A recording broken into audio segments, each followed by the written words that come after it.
Good morning, everyone. I'm Amy Wright, and I'm here to show you why Google Classroom is a priceless tool for you and your students.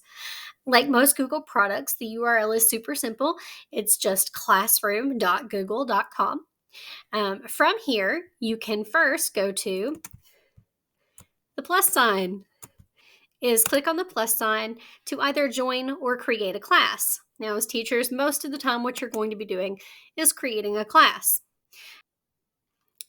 Now, all you need to start a Google Classroom is the name of the course, the section, the subject, and the room number. I like to put the class period per section.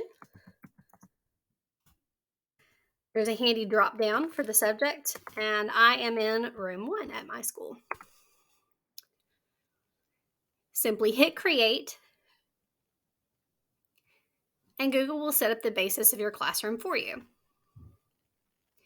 Because this is a blank class, since we've just started making it, it gives you some basic ideas. It suggests that you create an announcement for your class. You can go to the grade section. People, this is where you'll add your students. All of their classwork assignments will show up underneath this tab, where you can very easily click create or upload from your class drive. And then your stream basically functions the same way as a Facebook timeline. It'll show all of your posts. From here, we can select a different icon if we choose. We can see our class code that allows students to register. In the Settings tab, we have the opportunity to rename our class if we should choose to do so, and we also have several different options here under General. We have the invite codes turned on so that everyone can see it when they log into your Google Classroom, but you could turn those off if you prefer. We have our stream, where you can choose only teachers can post or comment, students can only comment, or students can post and comment. Personally, I prefer to have my students only be able to comment. That way they're not creating new threads and clogging up our timeline.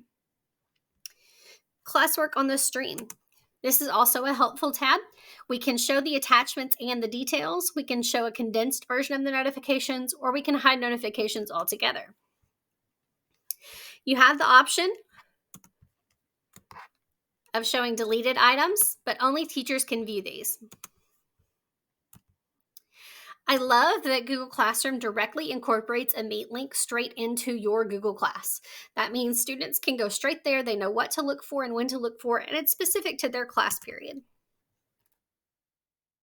Another feature that's relatively new with Google Classroom is that you can base your grade calculations directly into your setup.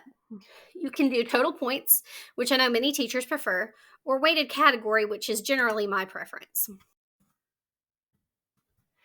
If you like weighted categories like I do, all you have to do is click weighted by category, then add your grade categories. In my classroom, tests are worth 40%, quizzes are worth 30%, and assignments are worth 30%. Rounding us off to a nice even 100. And it does that little tabulation for you, letting you know how much percentage you have remaining so that you know what to do there. From there, we just hit save, and it will automatically weight your grades for you within the Google Classroom.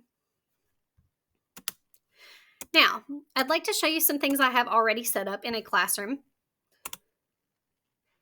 This would be for a third period US history class. As you can see, I have customized my background here. I made it a little thematic. You can change the primary color as well as the background image. I have posted a welcome message for my students. Good morning, everyone, and welcome to my Google Classroom. I remind them that it's EOC tested, and for their very first assignment, I've included an introduction survey, which I've uploaded through Google Forms. Now, you have the ability to build these directly into the classroom, but generally I prefer to create them in my Google Drive and then link them into the classroom.